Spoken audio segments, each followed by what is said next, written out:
O princípio da indução eletromagnética é aplicado em diversos equipamentos, como motores e geradores elétricos, transformadores, microfones e muitos outros. A proposição referente às correntes induzidas em circuitos fechados foi descoberta por Heinrich Friedrich Lenz em 1834. Ele estabeleceu que a corrente induzida num circuito será sempre contrária ao fenômeno que a produziu. Este é o princípio básico da lei que levou seu nome, a Lei de Lenz, que é um dos temas desta aula com o PC. Olá, pessoal. Estamos de volta para continuar o nosso curso de eletromagnetismo. E na aula de hoje, nós vamos começar a falar sobre indução magnética. O primeiro conceito de fluxo de indução. Bom, você deve se lembrar o que é o campo magnético e como ele pode ser visualizado. O campo magnético, constituído por linhas que partem do norte e se dirigem para o sul, no caso de um ímã em forma de barra. Se nós tivermos uma espira ou um solenoide, nós vimos na última aula que nós também podemos fazer uma analogia entre as faces da espira ou as extremidades desse solenoide com um ímã em forma de barra. Pois bem, o fluxo de indução é uma grandeza física que dá uma ideia para a gente da quantidade de linhas do campo que passam por dentro de uma espira. Isto é, quanto maior o número de linhas passando através daquela espira, tanto maior será o fluxo de indução nessa espira. Esse campo pode ser criado, por exemplo, por ímãs. Bom, nós temos então o primeiro conceito, o conceito de fluxo de indução. A quantidade de linhas que atravessam aquela área da espira. Como calcular isso matematicamente? Que expressão nós devemos usar para calcular o fluxo de indução em uma espira? Acompanhe então na nossa primeira tela. O fluxo de indução magnética nessa espira de área S é dado pela expressão Bs cosseno φ. B é o vetor indução magnética através da espira. Nós estamos considerando aqui um campo magnético uniforme. S é a área da espira. E θ é o ângulo formado pelo vetor normal à face da espira e o campo magnético B é o ângulo θ. A indução magnética, como nós já vimos em aulas anteriores, será medida em Tesla. S, a área da espira, no sistema internacional, medida em metro quadrado. E o fluxo de indução magnética será medido em Weber. O símbolo WB e atenção W maiúsculo. O Weber é a mesma coisa que o Tesla por metro quadrado. E você deve estar se perguntando para que serve isso. Você conhecer o fluxo de indução através de uma espira é muito importante. Porque existe uma lei na física que estabelece o seguinte: se o fluxo de indução magnética através de uma espira variar, nesta espira irá surgir uma corrente elétrica. Você gostaria de anotar esse resumo? Anote então. Se o fluxo de indução magnética em uma espira variar, surge uma corrente elétrica nessa espira, que será chamada de corrente induzida. Se o fluxo varia, surge na espira uma corrente induzida.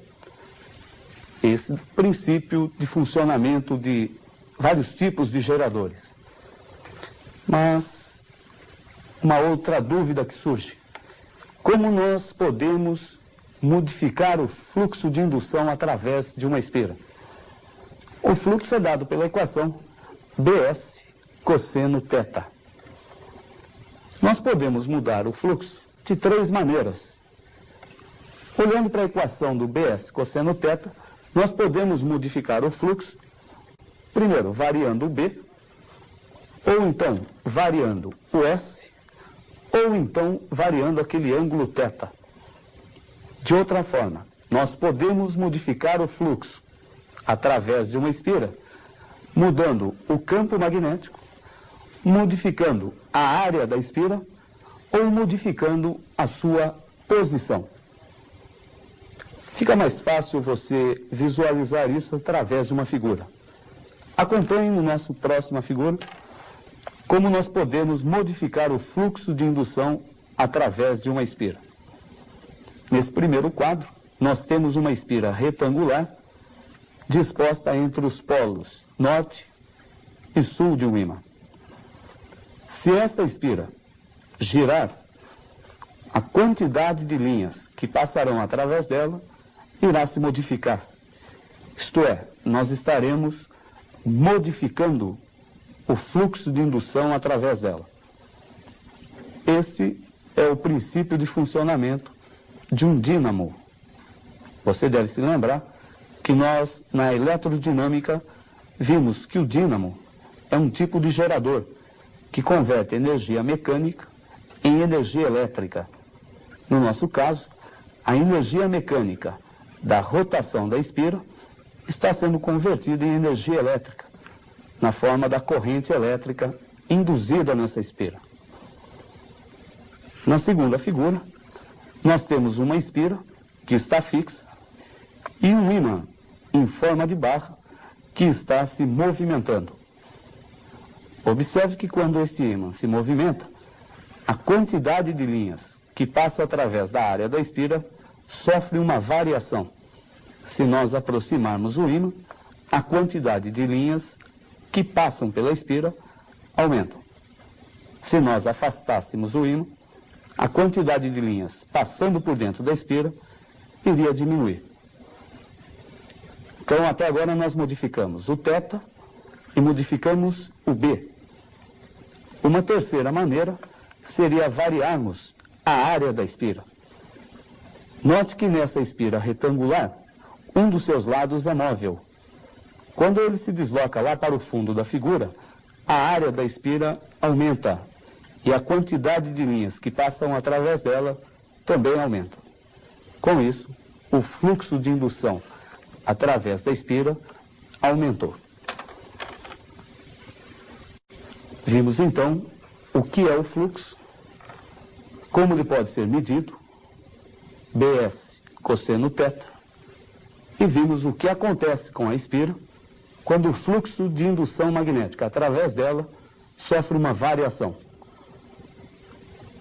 Mas nada disso teria utilidade se nós não falássemos na lei de Lenz. A lei de Lenz nos permite descobrir o sentido da corrente elétrica induzida na espira quando o fluxo de indução magnética através dessa espira sofre uma variação. Anote a lei de Lenz para depois nós aplicarmos. Lei de Lenz. Os efeitos da corrente elétrica induzida sempre se opõem às causas do seu aparecimento. Os efeitos da corrente elétrica induzida sempre se opõem às causas do seu aparecimento. Vamos supor esta espira colocada entre os polos de um ímã. Polo norte e polo sul.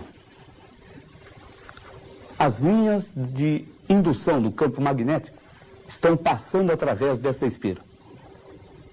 E vamos admitir que nós afastemos um ímã do outro. Com isso, o B estará modificando-se, estará ficando menos intenso. Logo, o fluxo através dessa espira, nesse sentido, estará diminuindo. A corrente elétrica que vai surgir nessa espira vai tentar se opor ao caso agora da diminuição do fluxo B. Logo, a corrente irá induzir um fluxo para tentar reverter essa situação. O fluxo induzido nessa espira, ou o campo induzido nessa espira, vai ter sentido dado pela lei de Lenz. Com isso, nós podemos aplicar a regra da mão direita e descobrir como é a corrente que surgirá nessa espira. Se o fluxo nesse sentido diminui, a corrente induzida vai tentar reverter a situação. Essa é a lei de Lenz. O sentido da corrente elétrica induzida sempre se opõe àquilo que provocou o seu aparecimento. Isto é, se o fluxo diminui, a corrente vai tentar fazer com que o fluxo torne a aumentar. Se o fluxo aumentou, a corrente vai surgir de maneira a diminuir aquele fluxo. Na nossa próxima aula, nós vamos complementar esse estudo falando um pouco sobre a lei de Faraday-Newman, que nos permite calcular a diferença de potencial ou a força eletromotriz induzida nessa espira. A gente fica por aqui. Na próxima aula, nós retomamos o assunto. Até lá.